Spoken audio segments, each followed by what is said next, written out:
Mask చెప్పిండు కదా, ఎక్స్ఈఓ ఇప్పుడు ఎలాన్ మాస్కే చెప్పిండు కదా ఏమన్నాడు, ఈవీఎంలు హ్యాక్ చేయొచ్చు అని చెప్పిండు. చెప్పిన తర్వాత ఎలక్షన్ కమిషన్ స్పందించింది, అట్టెట్లా చేస్తారు అంటే ఈ ఎలన్ మాస్క్ అంత టెక్నాలజీ మన ఈసీఐ దగ్గర లేదు, అది ఒప్పుకొని తీరాల్సిందే.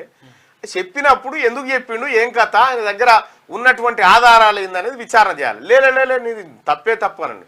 అదే Aam Aadmi party election commission challenge చేసింది, నువ్వు ఈవీఎంలను ఎట్లా హ్యాక్ చేస్తావు చూపిమంటే ఆమ్ ఆద్మీ పార్టీ నిండు శాసనసభలో ఈవీఎంల హ్యాక్ విధానాన్ని అవి పెట్టి వివరించారు. సో కాబట్టి ఈవీఎంలు అనేటివి ఇక మరి పోని ఈవీఎంలు పెట్టినామా, ఈవీఎంలు ఎందుకు పెట్టినాం, పారదర్శకత, చెల్లని ఓట్ల నియంత్రణ, తర్వాత వేగంగా ఓటింగ్ నమోదు, ఆ తర్వాత వేగంగా కౌంటింగ్, ఇవే కదా.